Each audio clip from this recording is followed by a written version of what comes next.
Krishna classes के YouTube channel पर बच्चों आप सबका स्वागत है। हमारी जो करंट अफेयर्स की टेस्ट सीरीज चल रही थी उसमें मैं आज आप लोगों के लिए क्लास लेकर आया हूं। तो देखिए इस क्लास का आज का हमारा पहला क्वेश्चन क्या है। हाल ही में किस राज्य के पूर्व राज्यपाल रहे अश्विनी कुमार का निधन हो गया है। यानी अश्विनी कुमार कौन से राज्य के राज्यपाल थे जिनका हाल ही में निधन हुआ है। सिक्किम के थे बच्चों, या नागालैंड के थे, या मध्य प्रदेश के थे, या फिर राजस्थान के थे। जल्दी से कमेंट बॉक्स में कमेंट करके आप लोग इसका आंसर बताएं। कौन से राज्य के थे बच्चों? नागालैंड के। यानी नागालैंड के पूर्व राज्यपाल रहे किनका निधन हुआ है? अश्विनी कुमार जी का। आप सबको पता है अश्विनी कुमार जी का जो निधन हुआ है वो कहां पर हुआ है बच्चों? हिमाचल प्रदेश में। क्योंकि इन्होंने हिमाचल प्रदेश में क्या कर लिया है? सुसाइड कर लिया है। क्या कर लिया है बच्चों? सुसाइड कर लिया है। और सुसाइड करने के साथ साथ इन्होंने एक सुसाइड नोट भी छोड़ा है। और उस सुसाइड नोट में इन्होंने सुसाइड करने का क्या बताया है? कारण बताया है। और उस सुसाइड नोट में इन्होंने कारण बताया है कि मैं अपनी बीमारी से तंग आ चुका हूं। मैं अपनी बीमारी से क्या आ चुका हूं? तंग आ चुका हूं और अब मैं अगली दुनिया की यात्रा पर जाना चाहता हूं। यानी कि मैं इस नश्वर संसार से दुखी हो चुका हूं, इसलिए मैं मौत को गले लगाने जा रहा हूं। इस तरह की घोषणा की मरने से पहले किसने की? अश्विनी कुमार ने, जो कौन से राज्य के राज्यपाल रहे? नागालैंड के। नागालैंड जिसकी राजधानी है कोहिमा। नागालैंड की राजधानी क्या है? कोहिमा। अगर बच्चों इसमें मैं आपको एक बात और बताना चाहूं तो अगर आपको इतिहास में मैं अगर लेके चलना चाहूं तो 2008 में हुआ था एक आरुषि हत्याकांड। 2008 में कौन सा हत्याकांड हुआ था?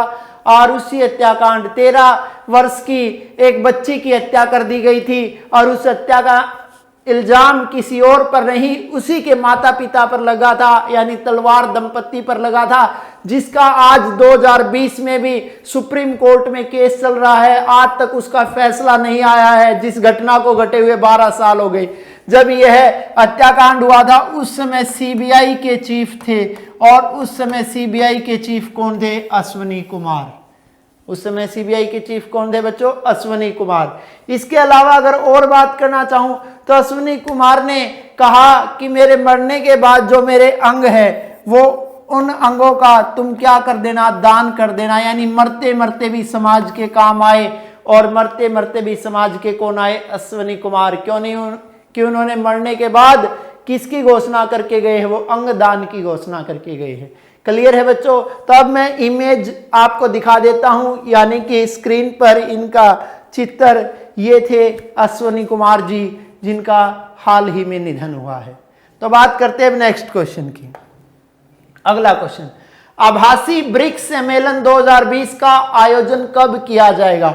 आभासी का मतलब यानी जो होने वाला ब्रिक्स सम्मेलन है 2020 उसका आयोजन कब किया जाएगा? तो जल्दी से बच्चों कमेंट बॉक्स में कमेंट करके आप लोग इसका आंसर मुझे बताओ कि आभासी ब्रिक्स सम्मेलन 2020 का आयोजन कब किया जाएगा।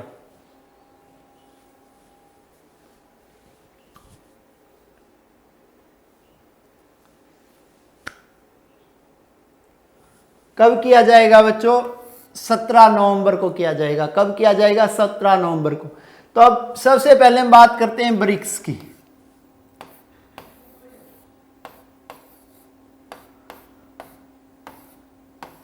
ब्रिक्स जिसकी स्थापना हुई थी 2006 में। ब्रिक्स की स्थापना कब हुई थी बच्चों? 2006 में। और सबसे अंत में इसका सदस्य बना देश, सबसे अंत में इसका कौन सा देश सदस्य बना बच्चों? दक्षिणी अफ्रीका।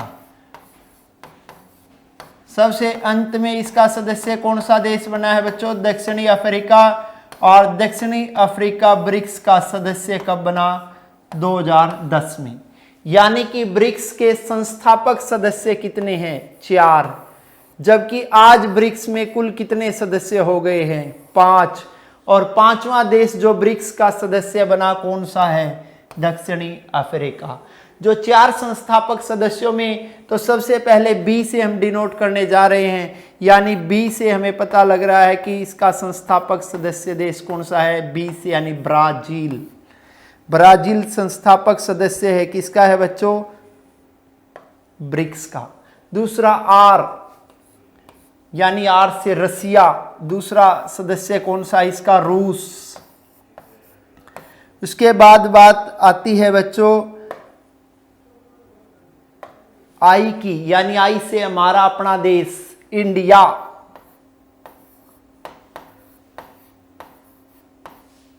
उसके बाद बात करते हैं जो सी, सी से कौन सा देश है बच्चों, यानी चाइना, यानी कि चीन। यानी ब्रिक्स में कुल कितने सदस्य हैं, 5। क्लियर है। संस्थापक सदस्य कितने हैं, 4। बाद में शामिल किए गए सदस्य कितने हैं, 1। बाद में शामिल किया गया कौन सा है, दक्षिणी अफ्रीका। क्लियर है। तो बात करना जा रहा हूं जो ब्रिक्स का 2020 का सम्मेलन होना था, कब होना था, 17 नवंबर को। कब होना था बच्चों, 17 नवंबर को होना था। क्लियर है। और इस सम्मेलन में क्या होगा, यानी जो ब्रिक्स का सम्मेलन 17 नवंबर को होगा, इसमें क्या है, जो मुद्दे की अगर बात करना चाहूं तो इस सम्मेलन के थीम की मैं बात करना चाहूं, इस सम्मेलन का थीम है वैश्विक स्थिरता, साझा सुरक्षा और नवोन्मेष के लिए ब्रिक्स की भागीदारी। यानी एक तो वैश्विक स्थिरता, क्योंकि अब आप सबको पता है कोरोना महामारी के कारण विश्व में अस्थिरता की स्थिति बनी हुई है। साझा सुरक्षा, वह सबको मिलके साझा सुरक्षा पर जोर देना पड़ेगा, और उसके साथ साथ हमें ध्यान रखना पड़ेगा किसका, नवोन्मेष का। किसका ध्यान रखना पड़ेगा, नवोन्मेष का ध्यान रखते हुए ब्रिक्स देशों की इसमें क्या भागीदारी होगी, इस पर विचार किया जाएगा। और इस बात पर विचार कब किया जाएगा, 17 नवंबर 2020 को किया जाएगा। ब्रिक्स दुनिया के महत्वपूर्ण देशों में आने वाली एक संस्था है, क्योंकि इसमें वो देश शामिल है 5 दुनिया के, जो दुनिया की कुल कितनी जनसंख्या का प्रतिनिधित्व करते हैं, 3.6 मिलियन जनसंख्या का प्रतिनिधित्व करते हैं। अगर इन 5 देशों की अगर मैं जीडीपी की बात करना चाहूं, जीडीपी यानी ग्रोस डोमेस्टिक प्रोडक्शन, सकल घरेलू उत्पाद, तो इन 5 देशों की जो जीडीपी है वो है 16.6 ट्रिलियन। कितनी है बच्चों, 16.6 ट्रिलियन जीडीपी है इन 5 देशों की। यानी वो 5 देश कौन से, ब्राजील, रूस, इंडिया, चीन और दक्षिणी अफ्रीका। क्लियर है बच्चों। तो यह सम्मेलन कब होगा, 17 नवंबर को होगा। अब बात करते हैं, इसी में आपको ये 5 देशों के प्रतिनिधि जो इस ब्रिक्स सम्मेलन में भाग लेंगे, यानी हिंदुस्तान की तरफ से भाग लेंगे, हिंदुस्तान के प्रधानमंत्री नरेंद्र मोदी। क्लियर है। और कोरोना महामारी के बाद चीन के राष्ट्रपति से पहली बार अब मिलेंगे हिंदुस्तान के प्रधानमंत्री। तो बात करते हैं अब अगले क्वेश्चन की। अगला क्वेश्चन, हाल ही में किन 2 संस्थाओं के मध्य श्रवण बाधित बच्चों के लिए भारतीय सांकेतिक भाषा में शिक्षण सामग्री तैयार करने को लेकर समझौता हुआ। 2 उन संस्थाओं के नाम बताने हैं बच्चों, जिन 2 संस्थाओं के भी समझौता हुआ है उन बच्चों को शिक्षा देने के लिए, जो क्या है, श्रवण बाधित है। क्या है बच्चों, श्रवण बाधित है। कौन सी वो 2 संस्थाएं हैं जिनके भी समझौता हुआ है, एनसीईआरटी एंड आईएसएलआरटीसी, या एनसीईआरटी या फिर एसआईईआरटी, या फिर एनसीईआरटी या फिर आईआईटी दिल्ली, और एनसीईआरटी या फिर आईआईटी कानपुर। कौन सी संस्थाओं के बीच समझौता हुआ है बच्चों, तो वो समझौता इन 2 संस्थाओं के बीच हुआ है, यानी एनसीईआरटी एंड आईएसएलआरटीसी। सबसे पहले आईएसएलआरटीसी की मैं आपको फुल फॉर्म बताना चाहूंगा कि इसकी फुल फॉर्म क्या है। इसकी फुल फॉर्म है भारतीय सांकेतिक भाषा अनुसंधान एवं प्रशिक्षण परिषद। क्या है बच्चों इसकी फुल फॉर्म, भारतीय सांकेतिक भाषा एवं अनुसंधान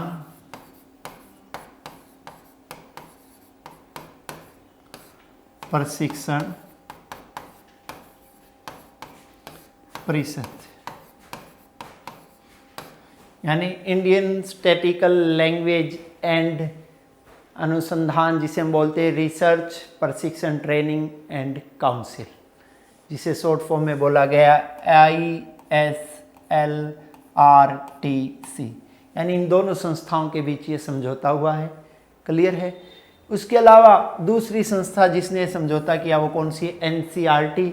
NCERT की अगर बात करना चाहूँ, जिसकी स्थापना कब हुई थी बच्चों? 1961 में। कब हुई थी? 1961 में। जिसका मुख्यालय कहाँ पर है? NCERT का मुख्यालय कहाँ पर है? दिल्ली में है। NCERT आपने देखा जो CBSE से बहुत सारे एफिलेटेड स्कूल है, यानी उनमें जो बुक्स लगती है, या हरियाणा बोर्ड्स के स्कूल है, लगभग जो बुक्स किसकी है? NCERT की। क्लियर है। तो जो नई एजुकेशन पॉलिसी बनी है, यानी नेशनल एजुकेशन पॉलिसी, नई एजुकेशन पॉलिसी 2020 में भी मानकीकृत किया गया है इस बात को कि जो सवर्ण बाधित बच्चे हैं उनके लिए एक ऐसी भाषा का विस्तार किया जाए जिससे उन्हें किसी भी तरह की कमी का अनुभव ना हो, यानी वो अपनी पढ़ाई जिस तरह हम लोग जारी रखते हैं इस तरह जीवन भर जारी रखी जाए। क्योंकि इसके लिए आपको पता है एक बीएड का भी स्पेशल कोर्स भी होता है, बीएड जेबीटी का। इसमें जो ब्रेल लैंग्वेज हो सिखाई जाती है ताकि आप सवर्ण बाधित बच्चों को आसानी से पढ़ा सको। क्लियर है। यानी पूरे देश में एक ऐसी भाषा का विस्तार करने की योजना है NCERT और भारतीय सांकेतिक भाषा और अनुसंधान एवं प्रशिक्षण परिषद की, कि सवर्ण बाधित बच्चों को कोई समस्या ना हो। मैं आपको WHO की एक रिपोर्ट के बारे में बताना चाहूँगा। WHO World Health Organization, WHO की रिपोर्ट के अनुसार जो पूरे हिंदुस्तान में जो सवर्ण बाधित बच्चे और विकलांग बच्चे हैं वो कितने हैं? 5 मिलियन। कितने हैं बच्चों? 5 मिलियन ऐसे बच्चे हैं हिंदुस्तान में जो सवर्ण बाधित है या फिर विकलांग है। यह आंकड़ा हमें किसने बताया? WHO ने। क्लियर है। ये जो सारे सुधार किए जा रहे हैं ये किसके अंतर्गत किए जाएंगे? सामाजिक न्याय एवं अधिकारिता मंत्रालय के अंतर्गत। कौन से मंत्रालय के अंतर्गत बच्चों? सामाजिक न्याय एवं अधिकारिता मंत्रालय के अंतर्गत। अब बात करते हैं अगले क्वेश्चन। हाल ही में SBI का नया चेयरमैन किसे नियुक्त किया गया है? उमेश पाल को नियुक्त किया गया है, या दिनेश कुमार खारा को नियुक्त किया गया है, या फिर रमेश पवार को किया गया है, या फिर ललित पवार को किया गया है? जल्दी से बच्चों कमेंट बॉक्स में कमेंट करके इसका आंसर बताओ कि इन चारों में से किसे SBI का नया चेयरमैन नियुक्त किया गया है।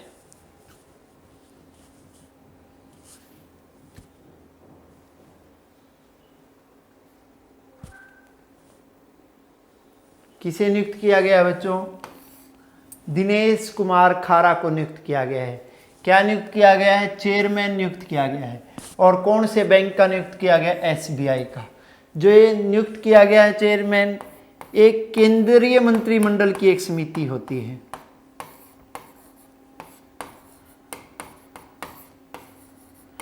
और केंद्रीय मंत्रिमंडल की उस समिति का क्या नाम है? नियुक्ति समिति। क्या नाम है बच्चों? नियुक्ति समिति। यानी उस नियुक्ति समिति के द्वारा SBI का नया चेयरमैन नियुक्त किया गया है। किसे नियुक्त किया गया है? दिनेश कुमार खारा को। यानी कि अब वर्तमान में SBI के नए चेयरमैन बने हैं। कौन बने हैं? दिनेश कुमार खारा। तो मैं बात करना चाहूं तो दिनेश कुमार खारा ने है किसका स्थान लिया है? यानी रजनीश कुमार का स्थान लिया है। किसका स्थान लिया है बच्चों? रजनीश कुमार का स्थान लिया है। यानी रजनीश कुमार की जगह SBI के नए चेयरमैन बनाए गए हैं। कौन बनाए गए हैं? दिनेश कुमार खारा बनाए गए हैं। एसबीआई, जिसकी फुल फॉर्म बच्चों सबको पता है, स्टेट बैंक ऑफ इंडिया, यानी भारत का पहला वाणिज्यिक बैंक है। भारत का पहला कैसा बैंक है? भारत का पहला वाणिज्यिक बैंक है। और भारत का पहला वाणिज्यिक बैंक कौन सा है बच्चों? एसबीआई। अगर एसबीआई के मैं आपके साथ इतिहास की बात करना चाहूं तो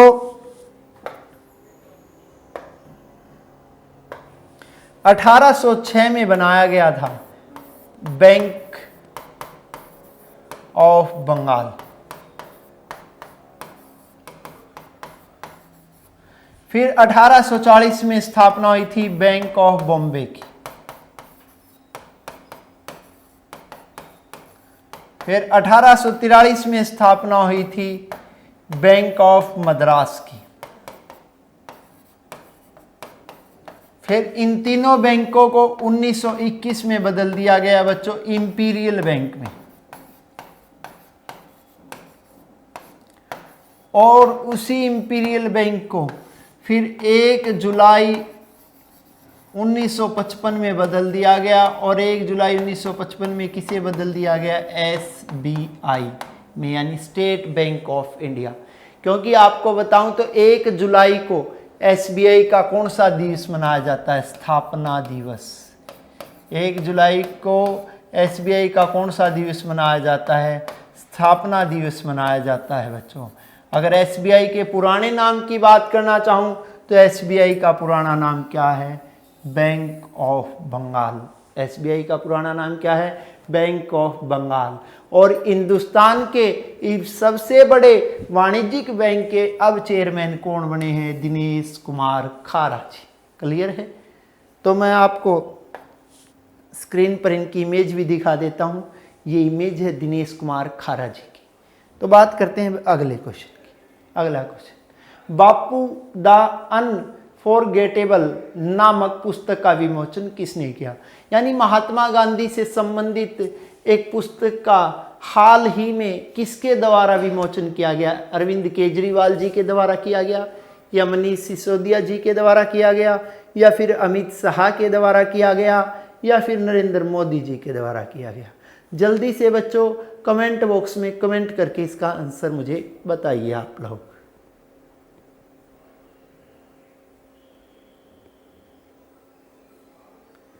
किसके द्वारा किया गया बच्चों? मनीष सिसोदिया के द्वारा किया गया। मनीष सिसोदिया जिनका संबंध हिंदुस्तान की राजधानी यानी किससे है? दिल्ली से। क्योंकि आप सबको पता ही ये दिल्ली के क्या है? उप मुख्यमंत्री। दिल्ली के क्या है? उप मुख्यमंत्री। और दिल्ली के उप मुख्यमंत्री मनीष सिसोदिया ने कौन सी पुस्तक का विमोचन किया है? बापू द अनफॉरगेटेबल नामक पुस्तक का विमोचन किया है। ये जो पुस्तक तैयार की गई है, यह पुस्तक तैयार की गई है पुरातत्व विभाग के द्वारा। किसके द्वारा बच्चों? पुरातत्व विभाग, यानी जो हिस्टोरिकल डिपार्टमेंट है, उसी हिस्टोरिकल डिपार्टमेंट के द्वारा, पुरातत्व विभाग के द्वारा इस पुस्तक को तैयार किया गया है। और इस पुस्तक का विमोचन किया किसने? दिल्ली के उप मुख्यमंत्री मनीष सिसोदिया जी ने। ये देखिए, ये वो तस्वीर है जिसमें विमोचन कर रहे हैं मनीष सिसोदिया जी। कौन सी पुस्तक का? बापू द अनफॉरगेटेबल का। इसमें महात्मा गांधी के जीवन से जुड़ी हुई सारी बातों का क्रमवार तरीके से वर्णन किया है कि महात्मा गांधी ने अपने जीवन में किस तरह के उतार चढ़ावों का सामना किया और किस प्रकार उन्होंने एक साम्राज्यकारी, यानी कि जिसे हम बोल सकते हैं सबके लिए समान अधिकारों वाले देश की स्थापना करवाई। इसके अलावा अरविंद केजरीवाल, जो आप सबको पता है दिल्ली के मुख्यमंत्री हैं वर्तमान में, और आम आदमी पार्टी से ये दोनों ही संबंध रखते हैं। जबकि अमित शाह, नरेंद्र मोदी का संबंध है बीजेपी से। नरेंद्र मोदी देश के प्रधानमंत्री हैं और अमित शाह देश के गृह मंत्री हैं। तो बात करते हैं अगले क्वेश्चन। हाल ही में पिरूल से, किससे बच्चों? पिरूल से बिजली उत्पादन करने वाला भारत का पहला राज्य कौन सा बना है? यानी ऐसा कौन सा राज्य है भारत का जिसने पिरूल से बिजली बनाने में सफलता प्राप्त की है? राजस्थान है, या फिर सिक्किम है, या फिर हिमाचल प्रदेश है, या फिर उत्तराखंड है? जल्दी से बच्चों कमेंट बॉक्स में कमेंट करके आप लोग इसका आंसर दीजिए। अगर आप लोग कमेंट करते हो, आपका कमेंट सही होता है या गलत होता है, उससे हमें ये पता लगता है कि कौन सी चीज़ आप सीख पा रहे हो, कौन सी चीज़ आप नहीं सीख पा रहे, कहाँ कमी है, उस कमी को फिर हमारे द्वारा दूर करने का प्रयास किया जाता है। तो जल्दी से कमेंट कीजिए कि पिरूल से बिजली उत्पादन करने वाला भारत का पहला राज्य कौन सा है? तो कौन सा है बच्चों? उत्तराखंड। यानी सन 2000 में कौन से राज्य की स्थापना हुई थी? उत्तराखंड की। क्लियर है? सन 2000 में कौन से राज्य की स्थापना हुई थी? उत्तराखंड की। तो सबसे पहले तो मैं आपको बताना चाहूँगा पिरूल क्या है। आपने एक पेड़ सुना होगा, चीड़ का पेड़। जो चीड़ के पेड़ की क्या होते हैं? पत्ते। चीड़ के पेड़ के जो पत्ते होते हैं, उन्हीं पत्तों से को टुकड़ों में काट दिया जाता है। वो बड़े बड़े पत्ते होते हैं, उन्हीं पत्तों को टुकड़ों में काट दिया जाता है और उसी को क्या बोला गया है? पिरूल बोला गया है। और उन्हें एक बक्से में रखकर शॉर्ट सर्किट किया जाता है और फिर उससे बिजली उत्पादित की जाती है। और यह कारनामा करने में कौन से राज्य ने सफलता प्राप्त की? उत्तराखंड ने। उत्तराखंड की अगर बात चल ही पड़ी है तो अब उत्तराखंड की मैं आपके साथ राजधानियों की बात करना चाहूँगा। उत्तराखंड की भी अब दो राजधानियां हैं बच्चों। कितनी राजधानियां बन गई? 2 राजधानियां बन गई है। यानी अब उत्तराखंड की ग्रीष्मकालीन राजधानी अलग है और उत्तराखंड की शीतकालीन राजधानी अलग है। जो उत्तराखंड की ग्रीष्मकालीन राजधानी है वो बनाई गई है गैरसेन। कौन सी बनाई गई है बच्चों? गैरसेन को उत्तराखंड की कैसी राजधानी बनाया गया है? ग्रीष्मकालीन। जबकि आप सबको पता है शीतकालीन उत्तराखंड की राजधानी कौन सी है? देहरादून। यानी अब ग्रीष्मकालीन राजधानी अलग होगी उत्तराखंड की और शीतकालीन राजधानी अलग होगी। तो बात करना चाहूँ अब यहाँ के मुख्यमंत्री की, यानी यहाँ के कुछ पॉलिटिकल डाटा की। तो यहाँ के वर्तमान में जो मुख्यमंत्री है वो है त्रिवेंद्र सिंह रावत। कौन है बच्चों? त्रिवेंद्र सिंह रावत।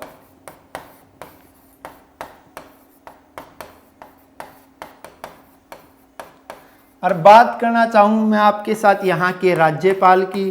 तो यहाँ की राज्यपाल कौन है? बेबी रानी मौर्य। कौन है यहाँ की राज्यपाल? बेबी रानी मौर्य।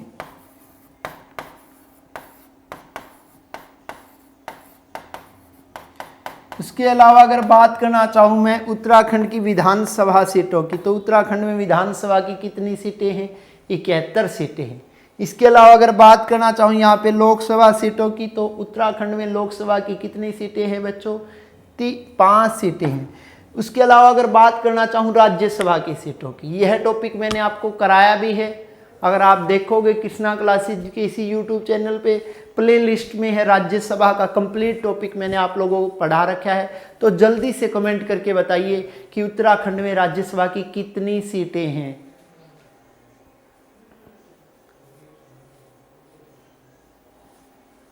कितनी सीटें हैं बच्चों? 3 सीटें हैं। कितनी सीटें हैं राज्यसभा की उत्तराखंड में? 3 सीटें हैं। क्लियर है? इसके अलावा अगर उत्तराखंड की मैं और बात करना चाहूँ तो उत्तराखंड से संबंधित रहा है एक आंदोलन, चिपको आंदोलन। यानी चिपको आंदोलन का संबंध भी किससे रहा है? उत्तराखंड से। और इसी चिपको आंदोलन के नेता थे सुंदरलाल बहुगुणा। कौन थे भाई? सुंदरलाल बहुगुणा।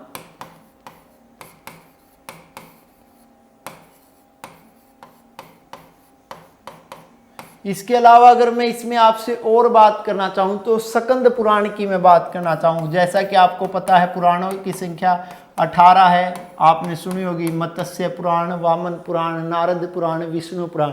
उसी में एक पुराण है स्कंद पुराण। इस स्कंद पुराण में हिमालय के 5 भाग बताए गए हैं। इस स्कंद पुराण में हिमालय के कितने भाग बताए गए हैं बच्चों? 5 भाग बताए गए। और उसी 5 भागों में एक भाग का नाम है कुर्माचल। क्या नाम है एक भाग का? कुर्माचल। यानी वही कुर्माचल जिसे किस नाम से संबोधित किया है? मानस खंड के नाम से। और वही मानस खंड आज का हमारे सामने क्या बन के उभरा है? उत्तराखंड बन के उभरा है। क्या बन के उभरा है बच्चों? उत्तराखंड बन के उभरा है। उत्तराखंड जहाँ पर हिंदुस्तान की दूसरी सबसे ऊंची चोटी है। और हिंदुस्तान की दूसरी सबसे ऊंची चोटी कौन सी है बच्चों? नंदा देवी। कौन सी है? नंदा देवी पर्वत। जबकि भारत की सबसे ऊंची चोटी है K2। कौन सी है? K2। इसके अलावा और उत्तराखंड फेमस है जिम कार्बोरेट पार्क के लिए। यानी भारत का सबसे पुराना राष्ट्रीय उद्यान है जिम कार्बोरेट पार्क। यहाँ जिम कार्बोरेट पार्क पढ़ने के पीछे भी इसका नाम एक कहानी है। यहाँ पर एक शेरनी थी, कहते हैं बच्चों, उसने 200-250 लोगों को मार दिया था।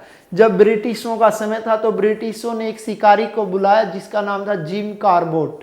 जिम कार्बोट ने आते ही उस शेरनी को का शिकार कर दिया, यानी शेरनी को गोली मार दी। इसी कारण फिर इस उद्यान का नाम उन्हीं के नाम पर रख दिया गया, जिम कार्बोट उद्यान। इसके अलावा और बात करना चाहूँ तो यहाँ पर एक फेमस दर्रा भी है। कौन सा? लिपू लेख दर्रा। यानी लिपू लेख दर्रे का संबंध भी कौन से राज्य से? उत्तराखंड से। अगर इन और दिए गए ऑप्शनों की बात करना चाहूँ तो आप सबको पता है जैविक खेती। यानी जैविक खेती की शुरुआत करने वाला हिंदुस्तान का पहला राज्य बना है। और जैविक खेती की शुरुआत करने वाला हिंदुस्तान का पहला राज्य कौन सा बना है बच्चों? सिक्किम। अगर इसके अलावा बात करना चाहूं मैं राजस्थान की जो बायोडीजल पॉलिसी है, बायोडीजल पॉलिसी लेकर आने वाला देश का पहला राज्य बना है। कौन सा बना है? राजस्थान। अगर बात करना चाहूं मैं आपके साथ हिमाचल प्रदेश की तो 100% एलपीजी कनेक्शन देने वाला, 100% यानी LPG liquid petroleum gas, 100% LPG gas connection देने वाला देश का पहला राज्य बना है हिमाचल प्रदेश। इसके अलावा अगर और बात करना चाहूँ तो नई जो हमारी शिक्षा नीति आई थी 2020 में, अब वर्तमान में, तो नई शिक्षा नीति को भी लागू करने वाला देश का पहला राज्य कौन सा बना है? हिमाचल प्रदेश। तो उसके बाद मैं आपको इसका लोगो भी दिखा देता हूँ। ये बिजली सप्लाई हो रही है, ये उसका संयंत्र है, और ये वो है, क्या है बच्चों? पिरूल, जिससे बिजली बनाई जा रही है। क्लियर? अब अगले क्वेश्चन की तरफ बढ़ते हैं। तो हाल ही में किस भारतीय कंपनी ने भारतीय डेवलपर्स की मदद से अपना Android mini app store launch किया है? यानी वो कौन सी भारतीय कंपनी है जिसने भारतीय डेवलपर्स की सहायता से अपना खुद का Android mini app store launch किया है बच्चों? पेटीएम ने किया है, गूगल ने किया है, फेसबुक ने किया है, या अमेजन ने किया है? तो जल्दी से कमेंट करके कमेंट बॉक्स में आप लोग इसका आंसर मुझे दीजिए कि वो कौन सी कंपनी है जिसने यह कारनामा किया है। तो कौन सी है बच्चों? पेटीएम। पेटीएम जिसकी स्थापना की गई थी, कब की गई थी? 2010 में की गई थी। कब की गई थी? 2010 में। जिसका मुख्यालय है नोएडा में। पेटीएम का मुख्यालय कहाँ पर है? नोएडा में। और हिंदुस्तान में पेटीएम को लाने का श्रेय, यानी पेटीएम के फाउंडर है विजय शेखर शर्मा। कौन है? विजय शेखर शर्मा। यानी विजय शेखर शर्मा सिर्फ पेटीएम के बच्चों फाउंडर है, जबकि कई जगह आप देखोगे ऑनलाइन साइट्स पे या और इन्हें सीईओ बताया गया है, जबकि पेटीएम के जो सीईओ है वो पेटीएम के सीईओ है वरुण श्रीधर। कौन है? वरुण श्रीधर। कौन है? वरुण श्रीधर है। क्योंकि अब पिछले दिनों ही जो गूगल ने अपने प्ले ऐप स्टोर से हटा दिया था, किसको हटा दिया था? पेटीएम को। इसी बात से दुखी होकर पेटीएम ने अपना खुद का Android mini app store launch कर दिया है। क्लियर है? इसके अलावा अगर बात करना चाहूँ मैं आपके साथ अमेजन की, तो अमेजन में भी वर्तमान में अमेजन ने किससे समझौता किया है? IRCTC से समझौता किया है। ये IRCTC एक कैटरिंग कंपनी है हमारी रेलवे की, जिससे वर्तमान में अमेजन का समझौता हुआ है। और अमेजन का भी यह समझौता कब हुआ है बच्चों? 8 अक्टूबर 2020 को। कब हुआ है? 8 अक्टूबर 2020 को हुआ है। अब मैं आप लोगों को स्क्रीन पर लोगो दिखा रहा हूँ। ये है बच्चों पेटीएम का लोगो, जिस पेटीएम को हिंदुस्तान में लाने का श्रेय किसे दिया जाता है? विजय शेखर शर्मा, जो फाउंडर थे पेटीएम के। हाल ही में मौद्रिक नीति समिति में 3 नए अर्थशास्त्री यानी 3 नए इकोनॉमिस्ट नियुक्त किए गए हैं। निम्न में से कौन इन 3 अर्थशास्त्रियों में शामिल नहीं है? यानी आपके सामने जो स्क्रीन पर ऑप्शन दिखाए गए हैं उसमें 3 ऑप्शन सही है बच्चों, लेकिन एक ऐसा ऑप्शन है जो आपके इस क्वेश्चन से मेल नहीं खाता है।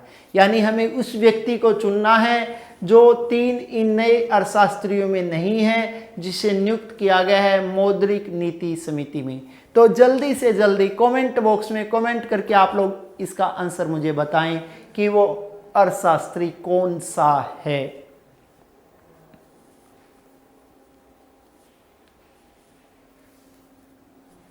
वो अर्थशास्त्री है बच्चों तरुण बजाज। कौन है? तरुण बजाज, जो जिसे हम शॉर्ट फॉर्म में मौद्रिक यानी मॉनेटरी पॉलिसी कमेटी, जिसे हम शॉर्ट फॉर्म में बोल सकते हैं MPC। क्या बोल सकते हैं? MPC। क्लियर है? इस MPC की जो स्थापना की बात करना चाहूँ तो इस MPC की स्थापना कब हुई थी? 2016 में। इसका काम है ब्याज दर का निर्धारण करना। इसका काम क्या है? ब्याज दर का निर्धारण करना। यानी जो रेट ऑफ इंटरेस्ट है वो डिसाइड करती है। रेट ऑफ इंटरेस्ट डिसाइड करने का काम किसका है? MPC का। क्लियर है बच्चों? जो MPC, इसके अलावा इसका काम है मुद्रास्फीति को नियंत्रित करने की, यानी महंगाई को कंट्रोल में रखने का। आप सबको पता है मुद्रास्फीति उस स्थिति को कहते हैं जब वस्तुओं की कीमत बढ़ जाती है और मुद्रा का मूल्य कम हो जाता है। उसी स्थिति को क्या बोलते हैं? मुद्रास्फीति। यानी हम बोलते हैं कि महंगाई बढ़ गई है। क्लियर है? तो इस MPC समिति में कुल कितने सदस्य होते हैं बच्चों? इस समिति में कुल कितने सदस्य होते हैं? 6 सदस्य होते हैं, जिसमें 3 सदस्यों का संबंध तो डायरेक्ट होता है। किससे होता है? RBI से। यानी यूं बोल सकते हैं इस समिति में जो 3 सदस्य होते हैं वो किसके होते हैं? RBI के। RBI के जो 3 सदस्य होते हैं उसमें एक तो होता है गवर्नर, और मेरे ख्याल में आप सबको पता है वर्तमान में हमारे RBI के गवर्नर है शक्तिकांत दास। एक होता है डिप्टी गवर्नर। क्या उन होता है? Deputy governor. और आप सबको पता है RBI में जो डिप्टी गवर्नरों की संख्या कितनी है? 4। हमारे RBI में अगर ये पूछ लेना गवर्नर कितने हैं? 1। डिप्टी गवर्नर कितने हैं? 4। इसके अलावा एक होता है RBI का अधिकारी। एक होता है RBI का अधिकारी। जो 3 और लोग हैं वो 3 लोग किसके द्वारा नियुक्त किए जाते हैं? सरकार के द्वारा। यानी कौन सी सरकार? भारत सरकार। भारत सरकार भी कितने लोगों की नियुक्ति करती है? 3 लोगों की नियुक्ति करती है। और भारत सरकार में हाल ही में जिन 3 लोगों की नियुक्ति की है उसमें पहला नाम है आसिमा गोयल, दूसरा नाम है शशांक भिड़े, तीसरा नाम है जयंत R वर्मा। यानी ये जो 3 लोग नियुक्त किए गए हैं भारत सरकार के द्वारा, जो इनका कार्यकाल है वो कार्यकाल कितने वर्ष का है? 2024 तक का। कब तक के लिए नियुक्त किए गए? 2024 तक के लिए, यानी 4 साल के लिए नियुक्त किए गए। इससे पहले जो नियुक्त किए गए थे वो कब नियुक्त किए गए? 2016 में। जो 2016 में नियुक्त किए गए थे, अगर मैं उन लोगों के नामों की बात करना चाहूँ तो उसमें पहला नाम आता है रमेश ढोलकिया का, यानी रविंद्र ढोलकिया।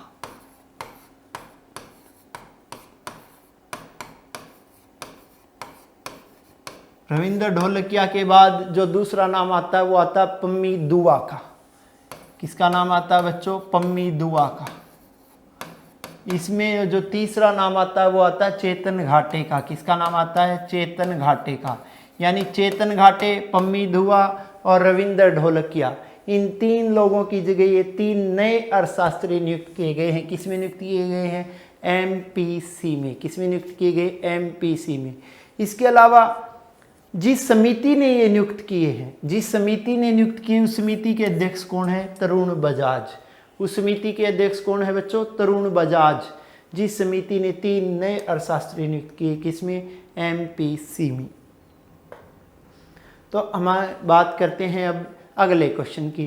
तो हमारा अगला क्वेश्चन स्क्रीन पर तैयार है, तो देखिए क्या है वो। हाल ही में स्टॉकहोम समझौता सुर्खियों में रहा, यह समझौता किससे संबंधित है? जो स्टॉकहोम है वो पड़ता है हमारा स्वीडन में। ये स्टॉकहोम समझौता जो सुर्खियों में रहा, ये किससे संबंधित है?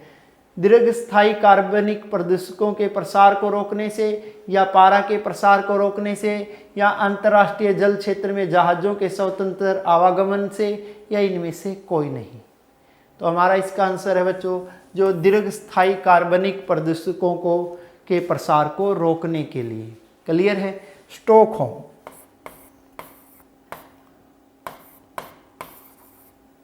स्टॉकहोम जो समझौता बच्चों हुआ था, वो समझौता हुआ था 2001 में। समझौता कब हुआ था?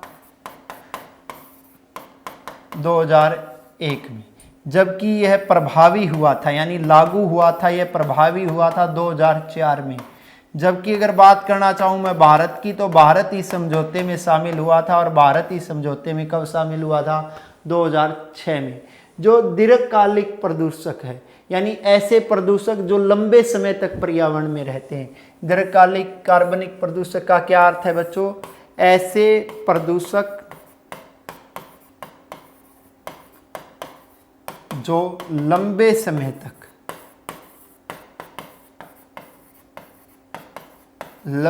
तक किसमें रहते हैं? पर्यावरण में। उन्हें क्या बोला गया है? दीर्घ कार्बनिक प्रदूषक बोला गया है, जिसे हम बोल सकते हैं फॉर एवर केमिकल्स। जिसे हम शॉर्ट फॉर्म में क्या बोल सकते हैं? For ever chemicals.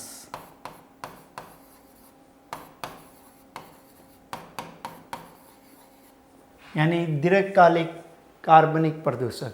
ये जो प्रदूषक है वो मानव स्वास्थ्य और पर्यावरण दोनों पर बहुत बुरा प्रभाव डालते हैं।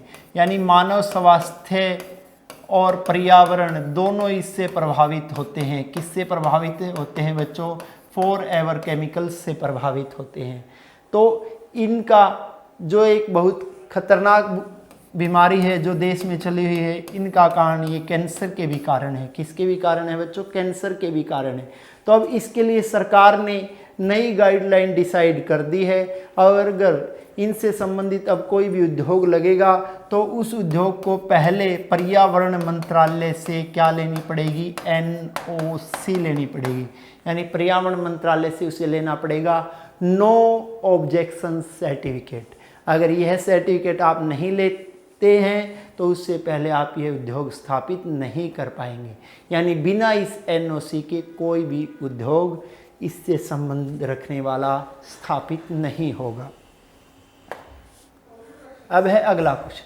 हाल ही में विश्व आर्थिक मंच ने 2020 में आयोजित होने वाली वार्षिक बैठक को दावोस से ल्यूसरन में स्थानांतरित कर दिया है। जो ये ल्यूसरन है ये कहाँ पर स्थित है बच्चों?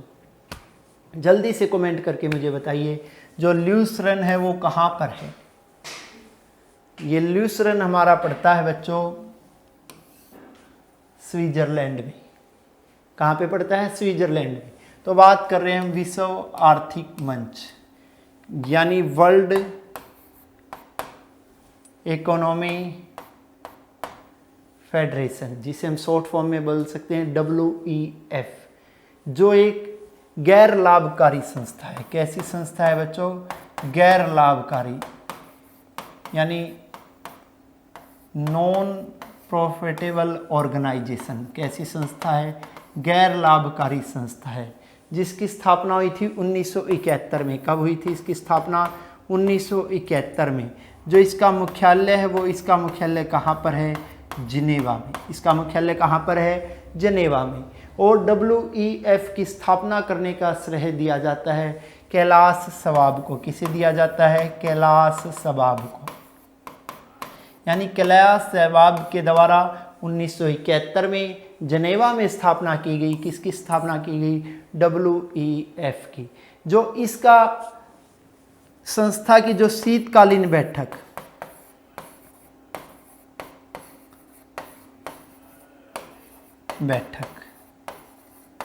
कहाँ पर होने वाली थी? दावोस में। और वो शीतकालीन बैठक दावोस में कब होने वाली थी? जनवरी 2021 में। कब होने वाली थी? जनवरी 2021 में। अब उसका स्थान और समय बदल दिया गया है, यानी अब वो बैठक कब होगी? मई 2021 में होगी। कब होगी? मई 2021 में होगी। लेकिन दावोस में नहीं होगी। कहाँ होगी? ल्यूसरन में होगी। कहाँ पे होगी? ल्यूसरन में। और यह ल्यूसरन कहाँ पे पड़ता है? स्विट्जरलैंड में। यह ल्यूसरन कहाँ पे पड़ता है बच्चों? स्विट्जरलैंड में। अब इसके अलावा अगर इसमें मैं आपसे और बात करना चाहूँ, जो स्विट्जरलैंड फेमस है, आप सबको पता है यहाँ पे कौन सा बैंक है? Swiss bank. स्विस बैंक, जहाँ पर बहुत सारे बिजनेसमैन और राजनेताओं के कैसे खाते हैं? ब्लैक मनी के खाते हैं। यानी कि कर से, टैक्स से बचाया गया जो पैसा है, ब्लैक मनी, वो डाल रखा है इन लोगों ने। कौन से बैंक में? स्विस बैंक में, जो कहाँ पे? आपका स्विट्जरलैंड में। इसके अलावा एक टेनिस खिलाड़ी जिसका नाम आपने सुना होगा, रोजर फेडरर। रोजर फेडरर के नाम का सिक्का चलता है। और रोजर फेडरर के नाम का सिक्का कहाँ पर चलता है बच्चों? स्विट्जरलैंड में। कहाँ पे चलता है? स्विट्जरलैंड में। क्लियर है? इसके अलावा जो मई 2021 में जो ये बैठक होगी विश्व आर्थिक मंच की, इसका एक थीम है। वो थीम भी मैं आप लोगों के साथ डिस्कस कर लेता हूँ। वो थीम क्या है? वो है थीम द ग्रेट रीसेट। क्या है वो थीम? The great reset. यानी इस द ग्रेट रीसेट थीम के साथ इस बैठक का आयोजन किया जाएगा। कब किया जाएगा? मई 2021 में। तो आज की हमारी करंट अफेयर्स की ये क्लास बच्चों यहीं पर कंप्लीट होती है। मैं आशा करता हूँ यह क्लास भविष्य में आपके आने वाले एग्जाम्स के लिए लाभकारी होगी, क्योंकि इस क्लास में हर मैं वो क्वेश्चन लेके आ रहा हूँ जो आपके आने वाले एग्जाम्स में आएगा। क्लियर है? Thank you.